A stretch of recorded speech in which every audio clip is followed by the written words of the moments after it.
Welcome, everyone, to the fifth seminar in our series on capacity building for sustainable development. I am Alicia Harley, Senior Research Fellow in the Sustainability Science Program at the Harvard Kennedy School.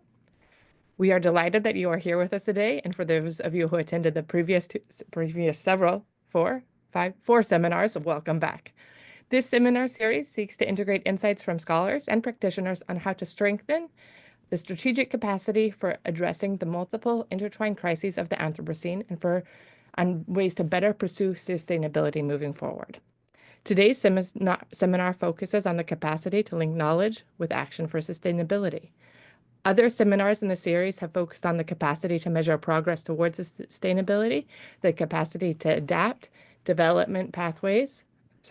capacity to adapt pathways of development to protect human well-being, the capacity to transform unsustainable pathways of development into sustainable ones, the capacity to promote equity within and among generations, and the capacity to govern cooperatively in pursuit of sustainability.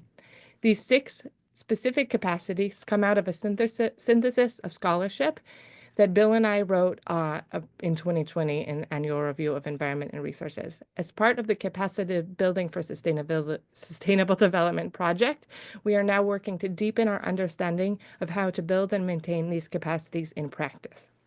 This seminar series today is focusing on the experience of leading practitioners and how their insights can help inform this project. Today's seminar on building the capacity to link knowledge with action for sustainability. Decision-making in support of sustainable development is influenced by many factors, but there is no doubt that knowledge is necessary for the effective pursuit of sustainability. Too often, however, that knowledge has been too little, too late, or even worse, not helpful at all. And too often, decision makers find that the knowledge they most want is not a priority for researchers. Bridging this knowledge action gap will almost certainly help the global community achieve its sustainability goals. Decades, right, David, of scholarship have produced a growing body of insights on what distinguishes more from less successful efforts to build knowledge action links for sustainable development. Taken together, research and practice suggest that building the capacity to link knowledge with action at scale and speed required to meet the demands of the moment will require a learning-oriented approach capable of fostering innovation and designing interventions as experiments that are responsive to the complex, incompletely understood, and rapidly evolving nature-society systems in which this work takes place. A mission-driven approach where transformative coalitions of diverse stakeholders rally around specific sustainability challenges with clearly defined goals, strategies, and timelines. Development of knowledge action collaborations that reflect the needs of all, not just those with the wealth or political power that too often end up shaping research agendas. And aligning incentives across scales from individual rewards in academia and policy settings to funding mechanisms and organizational metrics that prioritize impact over outputs. Today, we have a really fabulous set of leading practitioners who will speak to the question of how we build and maintain our ability to link knowledge with action in an ongoing way rather than just as one-off events. They are David Cash, former administrator for the Region 1 of the EPA, as well as Commissioner of Massachusetts Department of Environment Protection. He is also a scholar in this field and will be coming back to talk a little bit about where he sees the scholarship moving forward as well, I hope. Stacy Glass is co-founder and executive director of Chem Forward, and Connie, I should have asked you a better pronunciation of your name. Maybe you could help me with this. Connie Nishimewari, Director of the Africa Science Leadership Program. I tried that many times and yet still managed to fail. So please share that with us. Welcome, all three of you. We're so grateful you're able to join us today. And I'm really looking forward to this discussion. All right. Well, I'm going to go around starting in alphabetical order for the first round with David going first. Please introduce yourselves in the context of this discussion on linking knowledge with action and how your background sort of speaks to this issue. Great. Well, thank you, and Alicia and Bill Clark, thank you so much for inviting me here, for the great work that you're doing. It was fantastic to read the white papers and just to be part of this conversation. And it's great to be on this panel with Stacy and Connie as well.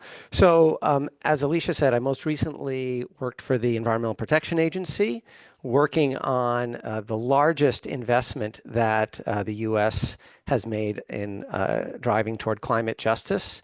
And prior to that, I worked in the Department of Environmental Protection in the state, and I was also a dean of the McCormick Graduate School at UMass Boston. And in all of these capacities, this conundrum of how do you get knowledge, whether it's scientific knowledge, technical knowledge, or even knowledge of what communities needs, has been a huge challenge, not just for academia, but for government as well. And so it's been both a huge challenge and an honor in all of my parts of my career to try to figure out how to untangle that. And certainly understanding from scholarship has been very helpful with that. But equally as important has been kind of understanding boots on the ground. And I know that's part of the message from the scholarship is understanding the needs, interests, wants, knowledge, expertise, precisely in those areas that are seeking sustainable development has been critically important. So it's great to be part of this conversation. The scholarship that I've just been reading by you and Bill has been great for framing this conversation for me. In fact, I had this moment of, as I was reading, particularly the building capacity to transform unsustainable development pathways into sustainable ones, and the one on equity within and among generations, I was like, holy crap, that's exactly what we were trying to do with the Inflation Reduction Act. And each of your bolded points were points that were part and parcel with the efforts that we were doing. And I actually think that even though there's a lot of fear and challenge in this moment, it's precisely this moment that is going to allow us to really drive to the directions that are framed in this conversation. So looking forward to the discussion. Thank you so much, David. I'm blushing. All right, Stacy, turning to you. Thank you so much. I echo David's comments on my thanks for allowing me to participate and my fellow panelists here. I'm Stacy Glass. I'm the co-founder and executive director of a science-based nonprofit called Chem Forward. I started this work, well, this journey started about 15 years ago. After business school, after a career in management consulting as my first stint, and then business school, I started working with private equity investors to help bring new ideas to life. And I was invited to a meeting for these guys who wanted to start a green building supply company. Now, this was back in 2007, where we were thinking green building supply was like denim insulation and bamboo floors. We've come a long way. But I went to this meeting thinking tree huggers. And in the meeting, I'm poking holes in these guys, ideas, as was my job to do at the time. And this man across the table kind of pounded his fist on the table and said, Miss Glass, we don't have a waste problem. And I was like, really? And he said, we don't have a population problem. We don't have a toxins problem. And I'm like, what world is this guy living in? And he said, we have a design problem. And I was like, oh, I get it. And that was author of Cradle to Cradle, Remaking the Way We Make Things, Bill McDonough. Some of you might have read that book. And that was my light bulb moment. We have a design problem. Got it. I can help with that. And so we went off and we did start that green building supply company. And a few years later, Bill and his co-author, Michael Bronkart, started the Cradle to Cradle Products Innovation Institute in San Francisco. And I said, if you guys are serious about putting this beautiful design idea into the public good, I just want to help. So I went to help the startup team write the business plan. And 6 months sabbatical there, I wrote the business plan. 7 years later, I was still there, geeking out, working with companies on that beautiful design philosophy, which is basically safe materials that can be perpetually cycled and are manufactured in ways that respect humans and the environment. And after 6 or so years there, we started to really, feel the frustration like this. The world would be such a better place if we had thousands and thousands of cradle to cradle certified products. Things would be designed right to be circulated, but we weren't growing. As many new companies came in, it sort of went away. And when we analyzed that, and I think it was really my business background that led me to do that analysis, what we discovered is of the 5 attributes of that certification: the chemistry, circularity, energy, water, and social. The chemistry was by far the biggest time sink, the biggest expense, and the thing that would send a well-intentioned company back to the drawing board, likely never to return. But it wasn't the science of the chemistry. It was the toxicology knowledge of whether that was an appropriate molecule for the human and environmental applications of that product that they were designing. And that's led me to think, well, if it's not a science problem, and I'm not a scientist or a toxicologist, then it was really a data organization and scaling problem, because all of this good toxicology work was happening in various silos around the world. The US APA Safer Choice Program doing excellent work vetting chemicals on a rigorous, comprehensive chemical hazard assessment. There's another program called Green Screen. In Europe, the ECHA dossier, mostly looking at bad chemistries, not safer chemistries, but still super valuable contribution to what not to use. And my sort of naive thought at the time was, can't we bring this all together into one database so that people don't have to reassess the same chemical over and over again? We can enhance the credibility and get that knowledge out into the world. And I called up my friend, Dr. Lauren Hine, who was early days at the Clean Ingredients program at US EPA and the co-author of the Green Screen methodology. And I said, am I seeing this right? And she said, you are. This is a data organization and scaling problem. And gratefully, she joined me and is my co-founder on Chem Forward. And that's how I came to start this organization. And just actually, we'll do that in the next round. But yeah, can't wait to hear a little bit more about how Chem Forward is designed and how you achieve that. All right, turning to you, Connie, and apologies. Please help me with your last name before we do anything else. Of course, Alicia. Good evening, good morning, good afternoon. Greetings from Kampala. My name is Connie Shemereirwe. My name means I am happy. So a lot of people, just feel free to call me happy. That's fine too. I'm the director of the Africa Science Leadership Program, which is located at the Future Africa campus of the University of Pretoria. And about 10 years ago, I actually was part of the inaugural fellows of this program.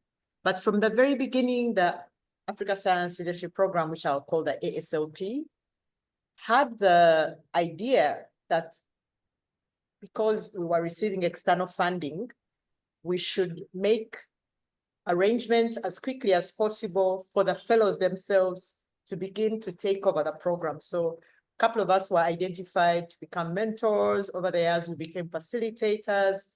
Over the years, I became responsible for setting up so-called satellite programs, because the program in South Africa used to receive so many applicants. We only had space for 25, and sometimes we had as many as 500 or 600 applicants.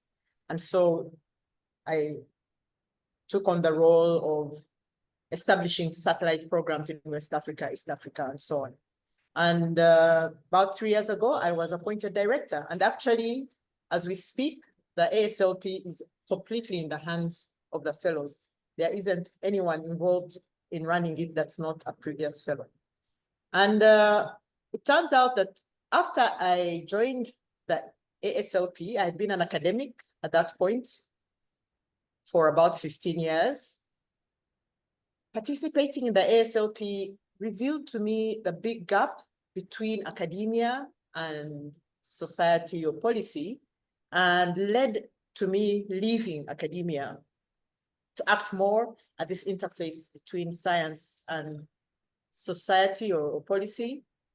And later on, I was also selected as a fellow of the Global Young Academy, which I went on to co-chair. And the Global Young Academy, or the GYA, aims at giving early career scholars a voice, early career scholars from across the world and from all sorts of disciplines, from the humanities, from the arts, which is also what the ASLP does, actually. And so it gave me the opportunity to really bring the voice of academics like myself, of citizens like myself, to global sustainability and development conversations. And that's how I also became involved with the International Science Council, where I've worked on two specific projects and a couple of other things, but I'll mention two. One was on rethinking human development, being a citizen of a so-called developing country, and also part of the technical advisory group that thought through the funding mechanisms for the science missions for sustainability. And so through all these activities, the SLP and my work with the ISC and the Global Young Academy, I have an appreciation of the importance of really listening and involving different voices in thinking about how we go forward in creating a future that works for all of us. And so I really look forward to this conversation and hope to learn a lot from David and Stacey as well. Back to you, Alicia. Thank you so much, Connie. So it's obvious from the bios and backgrounds of all three of our presenters that you come from very diverse takes on this. And I hope that can be additive rather than a little bit weird. And it has been with the other panels, in that it's really interesting to see how maybe what we would consider, at least for the sustainability science community, a more traditional take on linking knowledge with action in development that Connie and David might bring can be sort of thought about in context of sort of this unique platform that Stacey's talking about. So it'll be interesting to hear where there are overlaps and where things just don't make any sense to talk about in the same place. So I look forward to that. So we're going to go around now and just do one more round robin in the same direction, with David going first. And as with previous panels, I've asked the panelists to think about an example, ideally with some detail, so that we can all live through the example of a success story in linking knowledge with action. And we'd love to drill down on that example and really understand what made it work in this case. So David, I hope you've done your homework. Absolutely. Okay, so let me start this with, and we have like 5 minutes each on this. I just want to make sure I set about my 5 timer. minutes. Great. Each. Okay. Yeah. So let me just start with a story. In like 2022, I was meeting with a whole group of environmental justice leaders in the Boston area and Congresswoman Ayanna Pressley. And this was to tell them this awesome program we had in the Inflation Reduction Act, in which tens of millions of dollars were going to come to communities. And I was met with a huge amount of skepticism, and not surprisingly. What had EPA been to these communities in the past? EPA had been the permitter of fossil fuel plants, of manufacturing facilities in precisely these communities.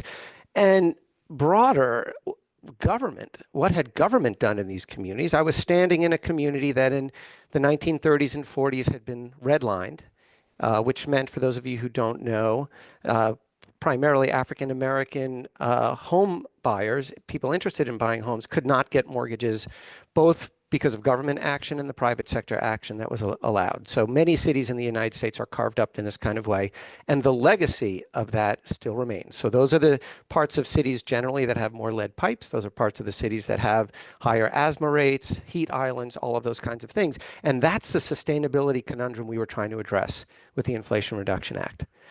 Let me forward now a year and a half later, and I was meeting with the same community members and community leaders. And there was broad gratitude for the relationships that we had established, for the programs that were moving forward, for the funding that was coming to these communities. And the reason is because when I hearken back to your papers, Alicia and Bill, where the importance of building new institutions, new rules, norms, cultures, and beliefs are so important, which we did in the creation, for example, of Justice 40. This was the Biden administration's effort to make sure that 40% of all funding went to low-income, disadvantaged communities. And reorienting our own institutions toward equity. So one of the first things I put in place as the regional administrator was a requirement by all senior staff to have plans for integrating equity, environmental justice into their plans as they move forward with all of their programs, whether it was toxic waste cleanups or water quality, et cetera. So inculcating that as part of our effort moving forward. And then I think what's been the most important is the empowerment and political mobilization. Again, part of your analysis and lifting up local leadership.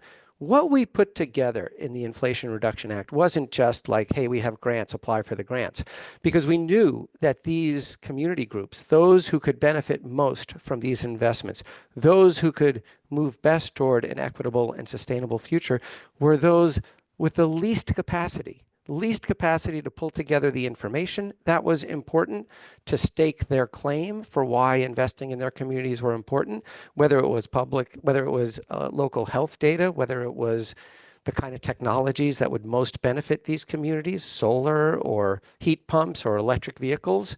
We didn't know that, but they had no capacity for that. So part of the investment of the Inflation Reduction Act was actually creating these kind of middle institutions that could help elevate the capacity of both the creation of knowledge and how the heck do you apply for and manage a federal grant, which is very complicated, unfortunately complicated.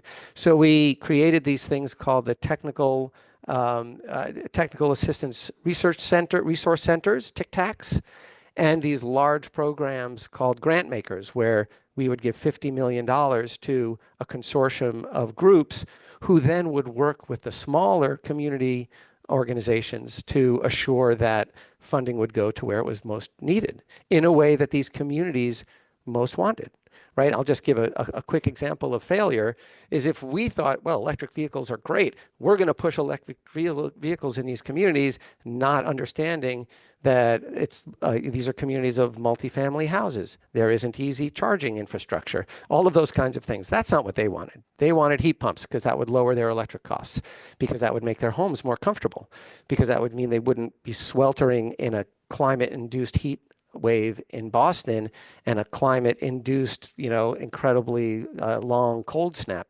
So those are the kinds of things that we really move forward with in a pretty impressive way. And as we move in this conversation, I'm happy to talk about those things, those values, those organizational changes are precisely the ones that this administration is attacking.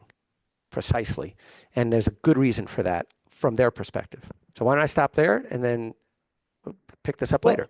I'm gonna follow up with one question Sure. before we head on to the next one, which is, can you just talk a little bit about your view on how you move from having sort of that set of principles, which I like, to getting a sort of large rumbling organization such as the region, everyone working at Region 1 EPA and in conjunction with the federal and state agencies.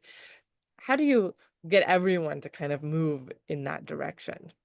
Okay, so let me talk really quickly about a couple of big things. One is, if we're talking about what are the norms of an organization, I made sure at every single senior staff meeting, which we had once a week with the 20 senior leaders, at every regional wide meeting with staff, I would lead with the importance of environmental justice and climate change. Those were the two big things that we were focusing on. So it just became over and over again that this was an important thing coming from the President of the United States. And we are an executive agency. So that was one. The other was trying to figure out how to institutionalize accountability. So EPA, like many federal agencies, has a really well-structured evaluation system of staff. And so I made sure engaging senior staff in long conversations about what their hopes and dreams were and what our hopes and dreams were and how those could match and how we could be wind in their sails to reach goals, that for each one of those senior staff who reported to me, so these are the division directors, the air director, water director, toxic waste director, each of those had parts of their performance plan that had to do with what they were doing to reach environmental justice goals. They were clear, they were outlined, we tracked them. And so those were some pretty fundamental ways. And in terms of our external communication, those were always things that I focused on in media, in Instagram, in whatever I did, which both put the message out there to the public, but I knew staff was watching all of those things as well. So it was embracing this new kind of ethos and priority, both in soft ways through communication and in more firm ways in terms of their evaluation. Thank you, David. I have more questions, but we'll move on to Okay. Stacy and come around one more time. Thank you. Stacy, oh, there we go. Thank you. Yeah, I hate to interrupt that flow. That was very interesting. So I'll start out by saying different but similar issue in that the work that we do is to address chemical pollution, whether it be human or environmental. And you've probably seen headlines, as recently as today, whether it be PFAS or BPA or things in your formaldehyde and beauty and personal care products, whatever it might be.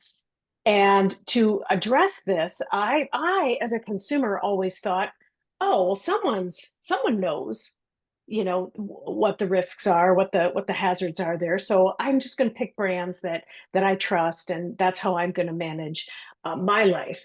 I was shocked to learn through this process that chemicals are not vetted before they enter the market. They are innocent until proven guilty. And we find this unacceptable. And our mission, our vision, I should say, at Chem Forward is that all chemicals will be vetted before use so that no more hazardous chemicals can enter circulation, and existing hazardous chemicals can be systematically drawn down and replaced with verified safer alternatives, not just replaced with anything. It might be regrettable substitution. And then ultimately, once we have safer alternatives, sustainable chemistry, which considers more attributes than just the safety of a chemical. That's our vision. To do this, the knowledge that was out there about this was living in studies, research papers. There's probably 24 human and environmental impacts like carcinogenity, mutagenicity, reproductive toxicity on the environmental side, aquatic toxicity, climate relevance, things like that. There's about 24 endpoints for every single chemical that we want to look at. And it takes a lot more information to say that something is safer than it does to say that it's toxic. If we started to examine a single chemical and realized it was a carcinogen or it was a skin sensitizer for beauty and personal care, we can just stop and walk away. But to say that it's potentially safer, we need a comprehensive, what we call chemical hazard assessment that looks at those 24 human and environmental endpoints and 3 routes of exposure, oral, dermal, and inhalation. And that is all wrapped up in what ends up being about 100-page report on every single chemical. That information doesn't exist on every single chemical. REACH, ECHA, US EPA done a lot of work on what the things that have been identified as potentially harmful, and then making the case for that. At Chem Forward, what our users told us is that we know what not to use. The governments, the authoritative bodies know what not to use. We need to know what to use instead. And so we set about to say, well, these preservatives are bad. Let's find safer preservatives and let's do that chemical hazard assessment on that. And so we've moved through, first and foremost, digitizing this information. It's been living in PDFs and papers, all over the world. So we're digitizing the information. We're applying the same methodology to look at every single chemical. And that's the globally harmonized system for classification and labeling managed by the United Nations, not sort of our own approach. We have accredited toxicologists that we hire to do this work outside of our organization. Everything is peer reviewed. Quality, so important when we're creating knowledge for people to make decisions on. But then as we've gone through this over the years, people have said that 100-page report, how many people can really interpret that? Okay, we've got a summary hazard table of those 24 endpoints. Okay, well, how do I make sense of the human health and the environmental? And so what we've done is rolled that up over time into really actionable information, which is a simple A, B, C, considered safer, D or F, things we want to move away from, and then the question marks and things that there's not enough information or that need a full chemical hazard assessment. Moving to that A, B, C and a color-coded green, yellow, orange, red has been a major breakthrough in our ability to communicate with business, with policymakers, with consumers about where we are with these various chemicals. And so that is an example of the kind, as we address chemical pollution, the kind of infrastructure that we needed to build to even get to a place then where we can scale decision making. I think I'll pause there and kind of hold a specific industry example for your next round. Okay, I'm just going to ask a little bit more, talk a little bit more about when you designed this sort of partnership structure that is Kim Forward, what were the challenges you were trying to overcome in giving people access to this information and in this knowledge action gap that we've identified? Thank you for highlighting that. When we first started this, we went to the assessors who do this work, the various toxicology firms out there who do this work. Their incentive was to do as many chemical hazard assessments as they can to have competitive advantage. So when a client came to them, they might already have something in their library. And that led to everybody, people in the same industry doing the same chemical over and over again, slightly different methodologies, different firms, no agreement, that kind of a thing. So we originally went to the assessors to say, what does this need to look like for you to, contribute to this shared repository? And they're like, hey, we don't have any pain, lady. Our business is doing just fine. We don't need anything from you. And we were like, oh my gosh, if they won't participate, how can we ever possibly make this happen? At the same time, we were doing that user-centered interview for the brands and the retailers. And what we learned is they have the most at stake. Their brand reputation, whether it be Target, Nike, Apple, whatever the case might be, they have the most at risk. So they are the most motivated to seek that information through all the way down in their supply chain. And so we were like, aha, that is how we are going to drive the pulling of this information out of these silos and into a shared repository. And that's how we structured our model. Again, we're a nonprofit, but it is expensive to do the work that we're doing. So we're a cost sharing, data sharing model. An organization will commission several chemical hazard assessments that they need, let's say on flame retardants or plasticizers. They go into the shared repository, and then nobody else has to do that chemical again. So then the next company's like, oh, well, I've got to add a couple more flame retardants because that's what I'm using in my portfolio. But thank you for those 5 that you already did. And in that way, we get sort of individual effort resulting in collective impact. Thank you. Thank you so much, Stacey. Connie. Yeah. All right. So the example that I'm going to share is really from the Africa Science Leadership Program, the ASLP, as I'll call it from now. And I already mentioned that firstly, we took this maybe 25 of the most excellent young scientists across the continent. And the program uses what is called a creative problem-solving process, which allows the fellows to think through all the issues that they might be facing in their communities that science might respond to. And so we bring people from North Africa, from West Africa, from Southeast Africa, wherever. And it turns out that as soon as we begin to discuss all the issues that we face in our communities, we find a lot of commonality. And it's always very surprising to the fellows how similar, almost identical, the issues that we face in our countries are, even though we are separated by borders and even countries in between. So, and another thing that always becomes immediately obvious is how, therefore, how come we didn't know before this, how disconnected we are. And, we all know, it's well known that African scientists are much better connected to colleagues in the US and in Europe. And actually, lately, I've had to turn down a collaboration with a colleague in Morocco because the travel time is just too long. The shortest flight to Casablanca from Entebbe is 19.5 hours.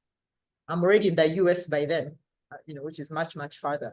So we also realized that we had been missing a big opportunity to bring our knowledge resources and our personnel resources or even scientific resources to address issues that were similar and that were common to us. And so that's where we started. And the second thing that we immediately realized now when we began thinking, okay, we have all these issues in common, this is what's happening in our countries, how do we now apply our knowledge to addressing them? And again, we ran into a problem that is quite common to us because the nature of our formal education is such that many of us become disconnected from our local realities. As soon as we enter formal education, we begin to speak essentially a foreign language, and we receive a lot of education on the history and the geography and the economies of places all over the world, and very little space in the curriculum for our own local realities. Apart from knowledge, for instance, on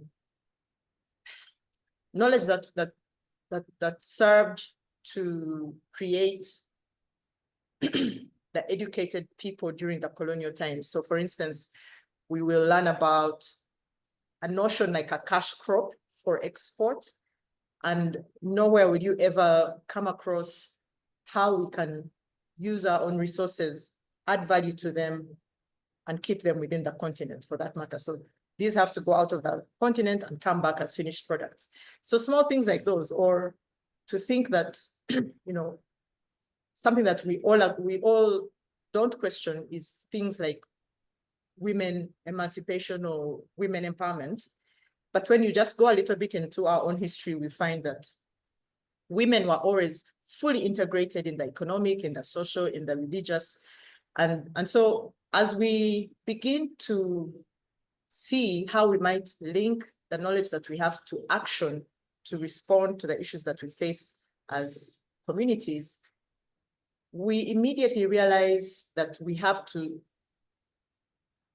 reassess, reevaluate the knowledge that we do have. And many times we actually arrive at the conclusion that we only have a small part of the knowledge that is needed to respond to the prevailing conditions within our own countries. And so a model that we introduce the fellows to is a collective leadership model where the fellows have to accept that they have to deeply connect with and inquire with all these unschooled people who hold the knowledge that informs the daily lives of the majority of the citizens, of the people in our communities. And so we, in the program, we learn how to listen without judgment, to be open to different perspectives. And once we succeed in really deeply inquiring, connecting, learning from these others, how can we then empower them to strategize and act along us to take the knowledge that we now have together towards action? And so what happens is that year after year, the fellows go back to their own countries. Sometimes we have more than one fellow in a country, and there are all sorts of initiatives that they've set up to begin to really see where the gaps in the knowledge that they have, where are the irrelevancies in the knowledge that they have. What is the knowledge that they need to add to what they have, and how can they act in partnership with the people who hold other kinds of knowledge? And so this is the example that I want to share with you today, or that I'm sharing with you.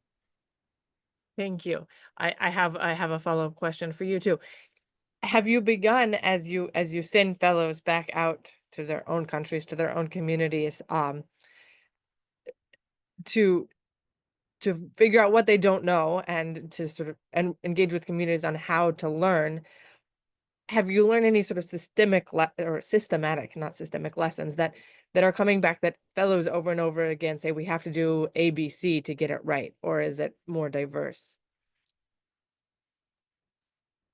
So one of the challenges they always come upon is how to communicate. So scientific language is very, it's a very particular kind of language, and to describe the same kind of thing is sometimes difficult. And many of the people who hold the local knowledge also do not speak different languages. Uganda alone has more than 30 languages.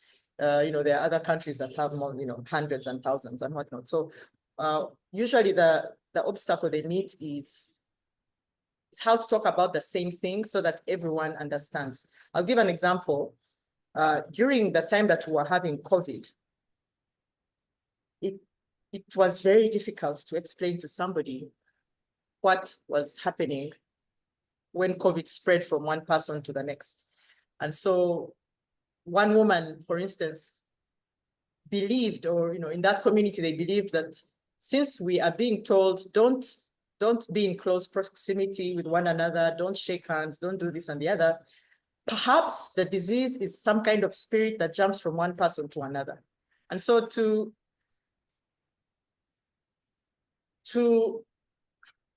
come to an understanding of the same thing together takes a bit of time. And most of this work is work they do outside their daily jobs. And sometimes it's just too much to ask.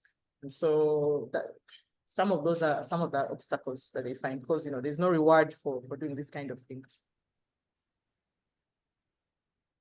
Thank you.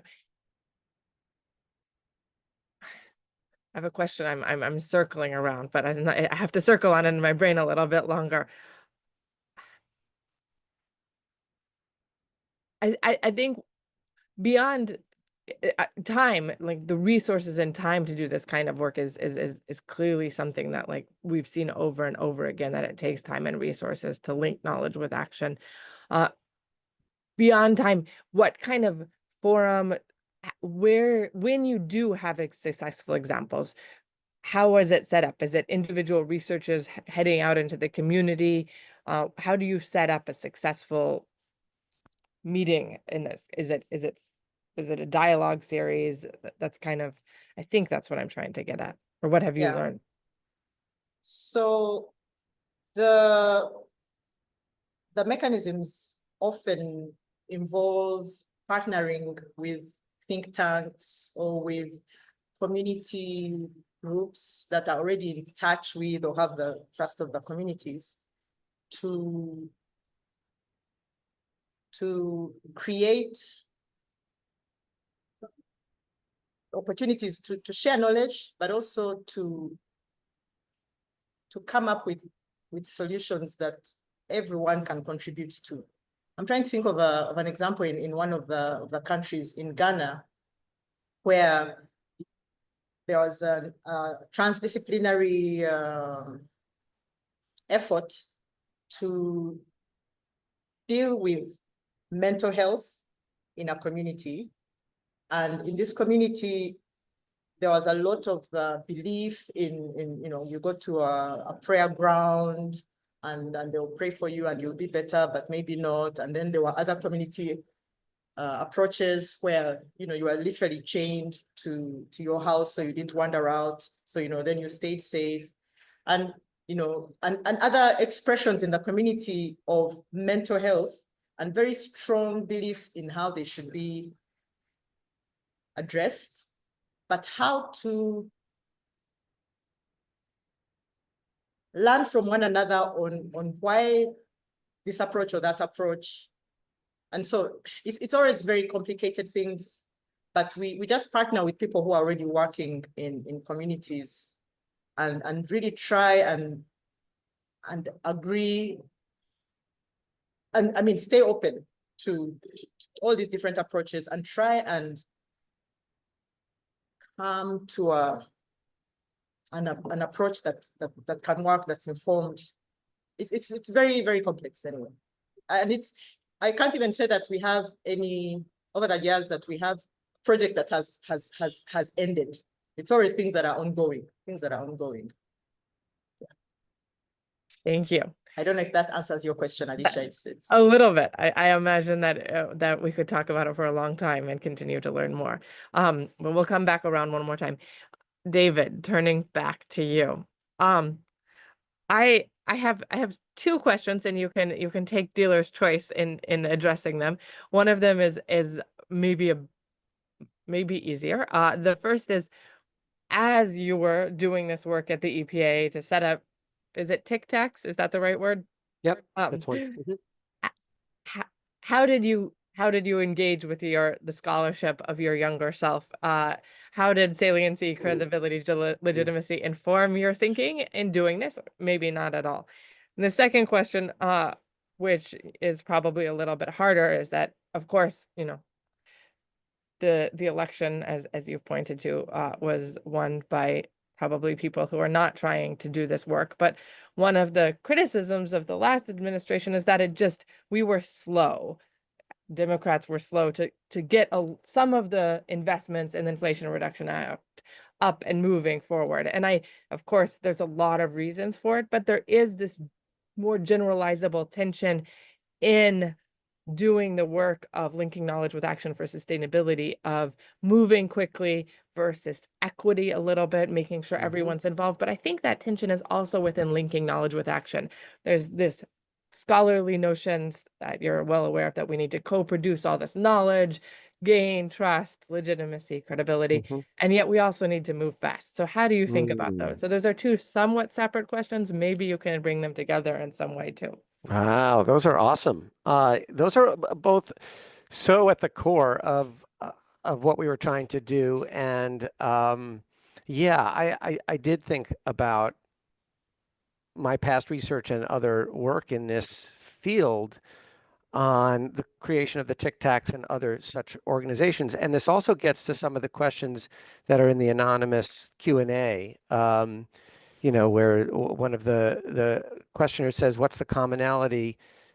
Saying, Connie has said this, David and Stacy, can you please also integrate into your case examples? What's the commonality with those who they need to communicate to, and that they, presuming us as academics, educated people, speak a different language? And Bill had a similar question, which users, right? Because those are questions, those kind of questions of who's at the table, how does one communicate, is all about salience. So what do these communities care about? Legitimacy, what's the process? I already told you, federal government, not particularly legitimate, a legitimate actor with many of these groups. And the credibility, what's the right information? How has it been certified, peer reviewed, or at least ground tested, right? So all of those things were things that we thought about. So, you know, it's not a surprise that, for example, the Tic Tac in New England is based at the University of Connecticut, a public research institution, and one that is more diverse than many others in the region, right? So that, you know, already we're trying to embed this organization in an already existing institution that is already salient, credible, and legitimate in the eyes of the communities that we're trying to address. But I think what's even more important is that we looked at the networks that the primary applicants created. So a whole host of different kinds of community-based organizations that historically did not have a seat at the table, who historically did not communicate in ways that the federal government or academia communicates, and have a whole host of information that as a, a leader in a federal agency, I would have no clue about. So the idea was to create these in a way that would increase the probability that those who have not had a voice at the table, either with having their needs met or with an understanding with what's the actual information that a program like ours needs to make the right decisions. I gave you the example of like electric vehicles versus in-home heat pumps. What's the kind of information that we need to make investments, taxpayer investments, in a way that would advance the interests of these communities, address pollution, grow jobs, all of the things that we think about in terms of a sustainable and just movement into the future. So absolutely those kinds of things were on my mind as I was thinking about how to craft the investments that we were making in these things like the technical assistance centers. Sorry, remind me of the second question, because that was a little bit more challenging. It's this question of when when we know out of the literature a bunch of things that we think make linking knowledge with action effective. Some of them are a bit process heavy, especially. Oh yeah, with the timing. How do we move forward quickly at the same time? Huge challenge, and there were definitely ways that we, as an EPA, did remarkably well. Like incredible that we got literally tens of billions of dollars that are out the door that can't be pulled back. But we also did not do a great job in many other respects. So, for example, one of the things that we didn't do very well was hire enough people early on to do all this work. And huge bureaucratic reasons why, none of which I felt was satisfying. But without that additional staff that we were actually budgeted for in the Inflation Reduction Act and the bipartisan infrastructure law, we couldn't move forward as quickly as we would have liked. And lots of lessons learned on how to do that. And in fact, that's a lesson for the future when this current moment is over, and I'm confident it will be over at some point. The lessons that we've learned from the last 4 years, we can move much quicker, we can engage much better, we can identify the communities, leadership, how to communicate, language, both figurative and literate languages that we need. EPA has struggled. I can't believe, for example, in our region, we don't have a Spanish language expert on our press team. It was crazy that we didn't. And it took me years to try to move that forward. It didn't happen. So that's kind of literally about like language, but of course there's all the other kinds of languages that we speak and communicate via. So big challenge, succeeded in some ways, failed in others. Thank you, David. Stacey, I'm going to come around to you, sort of for the second round at this. My question for you is, I think you can take this where you want to go and also think about who your stakeholders are a little bit in this question. But as you were setting up Kim Ford, what were the big things that kept you up at night? And in particular, what was the resistance to doing this work that maybe the thing that you overcame that could have really killed the project in the early stages, but somehow you managed to overcome it? Oh, geez. Yeah. What keeps me up at night is data quality, right? It's if you can't share data unless everybody trusts in the data that you're doing. And that means we have a methodology that continually evolves. It means that we apply that in a consistent way with peer review, and then that we maintain it over the course of many years. And so data quality is our most important thing. And the whole system stops if we at all suspect that we are, something's wrong, there's a bug in the system and we're giving the wrong answer. So that's what keeps me up at night. But we have an amazing science team and development team that works on that. What we've had to overcome, I think, is carbon. Carbon is the main focus. All money's going into solving the carbon issue. we propose that chemical pollution and biodiversity are equal threats to the planet, and that they need equal attention and investment. And so one of the things that we've had to overcome is attention deficit on chemical pollution and lack of investment. And so that led us to a year-long process of developing metrics. When I went into leadership at a company and was, trying to draw attention to this issue, they would say, listen, if you're asking for that kind of investment, in what you're doing, like my carbon colleagues are walking in and saying, we're going to get this much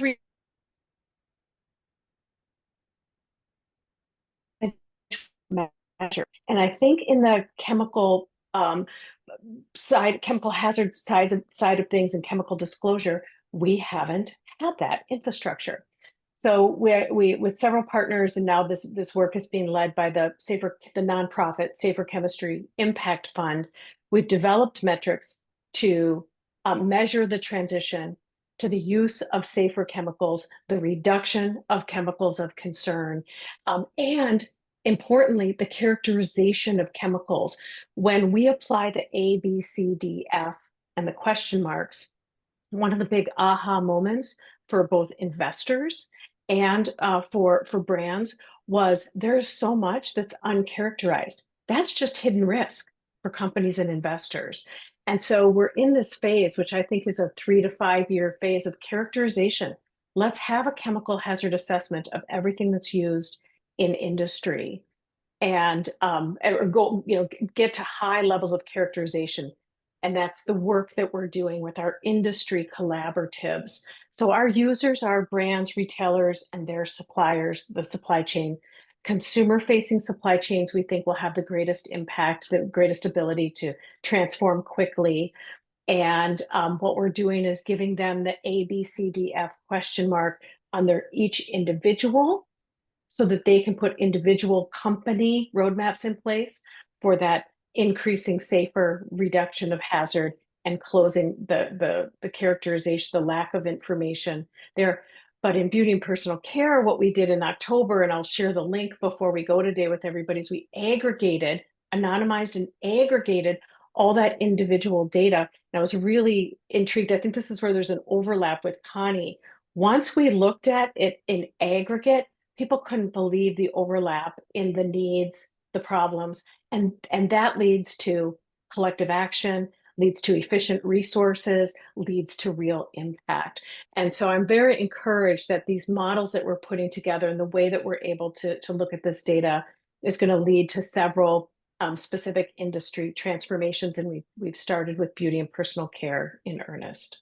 Say just one or two more sentences about how you see that leading to collective action. Who is acting collectively, and what barrier does it overcome to collective action?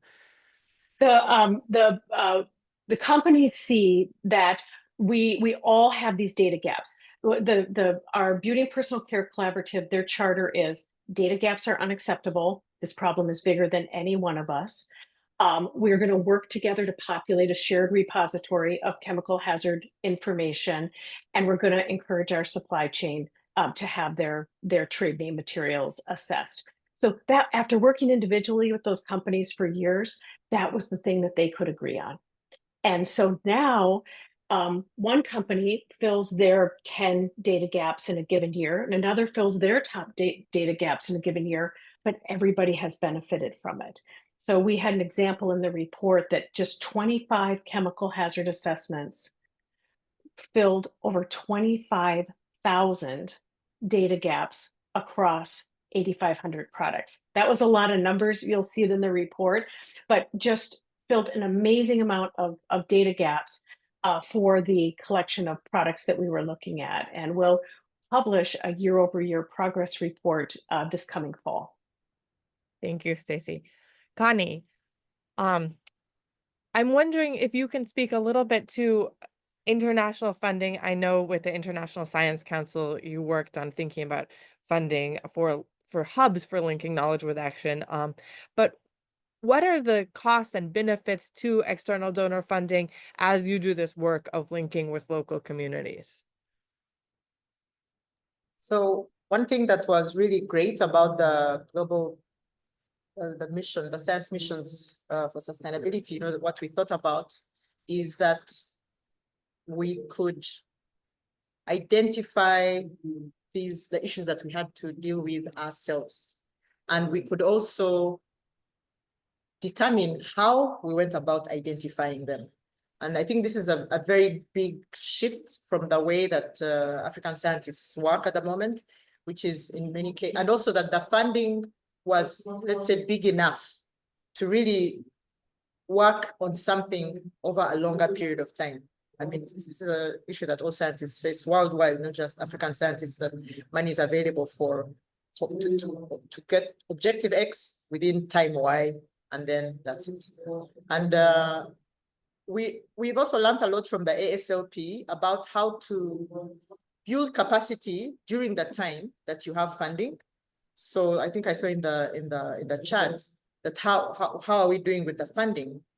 It turns out that the fellows have learned how to, because they are now better connected, they know that that fellow there has a lab, it has X machine that I don't have in my lab, so can set up a collaboration. I don't have to also buy the machine. Or in the neighboring country, there are scientists that need X knowledge. So we've learned how to use the funding that we get. And I think that the fellows are, you know, have really seen this in action in the ASLP. Mind you, our funding is ending June 30th, but we still have many workshops that are scheduled beyond that, because the fellows have managed to, you know, they've already built the capacity to run the workshops themselves and to use the resources they already have within their universities to continue to build the capacity of their fellow scientists. I've lost my train of thought a little bit, Alicia. Well, I have a sort of separate but equal question, which is not just through the funding sources, but when you're thinking, you know, as a scholar at this place that's intersecting between now really recognizing the importance of figuring out ground truthing, what is the actual problem? Do we even understand both the scope of the problem and the solution, or is it just, you know, an assumed solution from a very narrow window? How do you then go back and link with international knowledge? So is there still this sort of multi-level value, and how do you balance kind of getting the, you know, science from outside with local science? How do you think about that balance and tension? Yeah, I mean, there's a lot, of course, that we can learn from discoveries elsewhere. It's just that I think the African scientists within our program have become more aware of, you cannot just take it and apply it straight away. That's one. Two, there's a lot that is not known, nevertheless. I mean, because the priorities that we've had in the past have not been raised by us, so to speak, or have not really looked at what we face ourselves. So indeed, there's a balance where you know, of course, there are things that can generalize to all human experience, but we are also aware that we have to do a lot of work and advocate greatly or heavily to determine our own priorities and to do it the way that we see can work, given that we have the mind that we know only a little bit of what needs to be known. So yeah, it's a balance. Thank you. All right, so we're gonna go around again, but we're actually gonna turn the circle around. So Connie, I'll let you go first. But as you're thinking in the next couple of years, what are your big concerns about continuing to do this work? Actually, I'm mostly hopeful or optimistic, because I do see momentum building we have 200 fellows in the main program, and we have almost 1,000 more in the programs that are in the in-country and regional workshops. And I see a movement more or less growing around taking more authority or more leadership in the science that we produce and in how much of what we already know we use, or how much we already collectively know we tap into. So I feel more optimistic because I see this growing more and more. And, you know, people who have a PhD in Africa are not very many. And so they are naturally leaders. If they're saying something, if they're saying it on TikTok or Facebook or whatever it is, it's going to spread and have more weight naturally because they have a PhD. So I really just feel mostly optimistic that we're in the middle of a movement that's growing. That's incredibly heartening to hear. I'm not sure that the same translates to the US right now. Thank you so much, Shikani. Stacy, we'll turn to you. Same question. Oh, your sound is off. Can you repeat the question, Alicia? Yeah, for sure. Looking out into the next couple of years, what are the things in doing your work that makes you, it sounds like Connie answered as most excited. I was thinking, what are the big challenges you're worried about overcoming? Yes. I think that scaling is important. You know, we have this information, we have this actionable information now in the ABCs with the depth of and the quality of our data. And now it is dissemination and demand. So like data for the sake of data is not the change that we seek.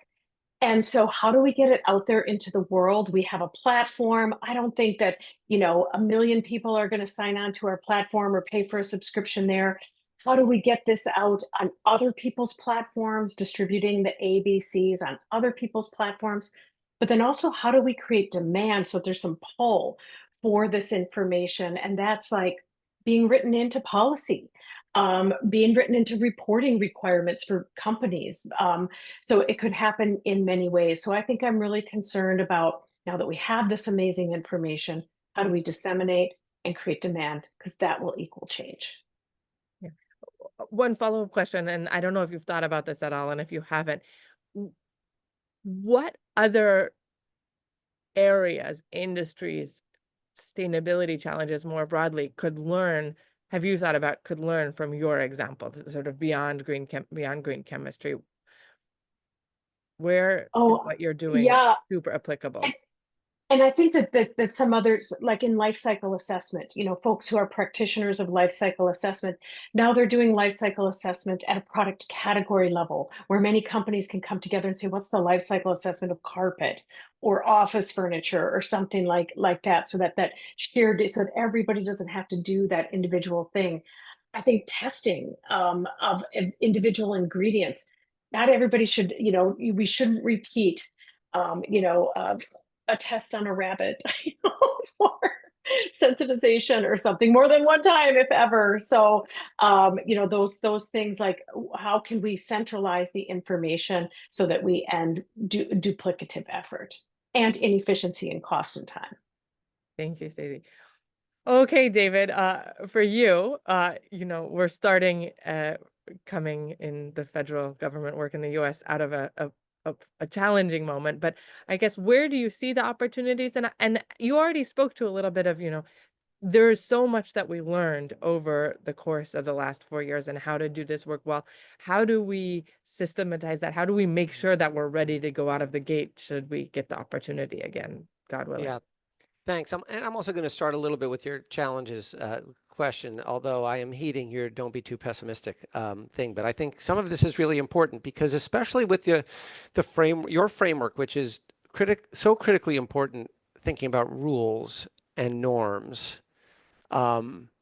And we're seeing something beyond the ordinary here. So like one change of rule or norm is a change of statute. So in a way, it would be normal, though I would disagree with it, if a new EPA and a new Congress said, you know what, we're not going to spend money on low-income communities anymore. We are going to subsidize fossil fuel. That's a policy choice that can be done with, and a changing of rules and norms, but is done within a system of rules and norms. Passage of statutes, supporting of the statutes, or implementing the statutes by the executive.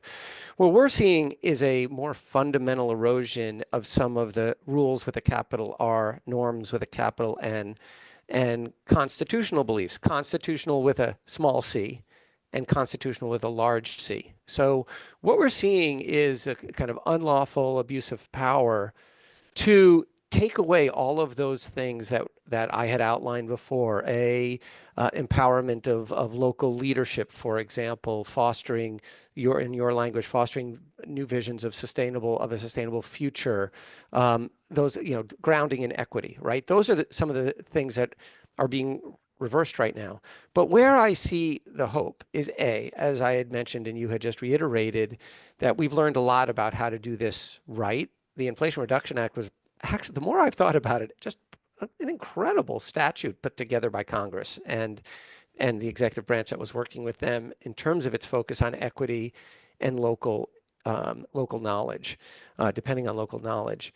So there's a lot to learn from all of the agencies that helped implement that. We have that. But I actually think politically, it's really hard to take benefits away once the benefits have been conferred. And that's what we've done, right? There's billions of dollars that are heading to and should have been heading to communities who are expecting to get low-cost heat pumps, who are expecting to get a solar array at their school, who are expecting that their kid wouldn't have to go to the hospital because of asthma attacks as much. And what this administration is doing is taking away those benefits. That can lead to a huge pushback, a huge political pushback. And we've seen that. I mean, we've already seen that in the rallies last week, lots of very funny signs that kind of point exactly in that direction.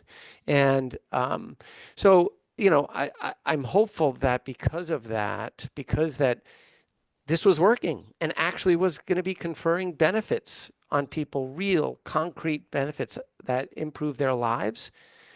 Yeah, we're going to lose some of that momentum in the next couple of years, but I'm hopeful that there'll be enough pushback that we can correct some of this sharp turn away from that direction. And when that happens, we'll be ready to act quickly. How do we ensure we're ready to act quickly? Yeah, that's a great question. So part of that will be your job, academia, to report on, analyze the actions that we're taking. So I would love for you all to, oh my gosh, I get to assign Bill Clark something. Ooh, that's a fun role reversal. It would be great if you looked at the last couple of years of Inflation Reduction Act and did a study on there's going to be enough variance within agencies and even programs within agencies on whether we were getting the details right, whether we empowered local leadership, whether we were mission driven, all of those kinds of things. And you can look at the outcomes and impacts. You can look at how much was invested in this community, how much did asthma decrease, all of those kinds of things, and look at the processes. What were there are 10 Tic Tacs. They didn't really quite get off the ground, so that would be hard. But there were lots of other efforts where you could look at the process. Who had voices at the table? Who was what languages in however you want to define languages were used and listened to? For whom was things salient, credible, and legitimate? And did that have an impact? So that in 4 years, we can have a really good roadmap. And academia seems to be a place that can provide that, given that there's a great connection between whatever you produce and the decision makers who are waiting in the wings to use that information. So part of your research team should be people like me, program managers, program officers, mostly them, not me. Program managers, program officers, the folks who are working on the ground to get these dollars out the door. Thank you. Well, it seems like you might have some role in that too. Anyways, thank you all so much. I had hoped to get to, but we're really running out of time. One thing that each of you learned from each other through this series. So I'd if each of you has just one or two words to say on that, but of course, really open to thoughtful emails after that will continue to inform this discussion. But I won't force it, but if anyone has any last words of one or two things you got from your colleagues, I'd be happy. We can take the moment. Stacy, did you? Well, I'm so appreciative. I have learned so much from corners of the universe that I was unaware of before. So thank you so much for you both sharing your experience. I really was inspired that I think there is overlaps in the way that Connie and I do our work, even though I'm at the molecule level and she is at the country level, that there's some models and some frameworks that overlap. And I think that there was some pieces of that in what David was saying as well. So just very encouraging that these frameworks exist, that no matter what level scale we're working on. Thank you. Yeah, if I can just add quickly that I also actually was inspired to think further about who we might collaborate with. When you kept asking Alicia, who are the people you work with? And as really inspired by the win-win that comes from working with industry. And so, maybe these are opportunities that we have as well. Right. Like that. David, a final.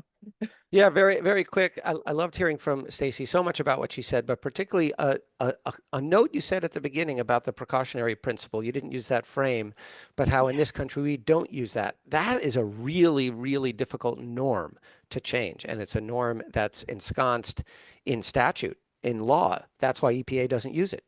So thinking about how do we overturn something like that is really important. And Connie, again, just loved so many ways that you talked about this connection between those who are communicating on the ground and how academics, government, et cetera, needs to, I think you said, learn how to listen, be open to different perspectives, then learn how to empower. Great lessons that we all need to learn for those of us in these positions. All right.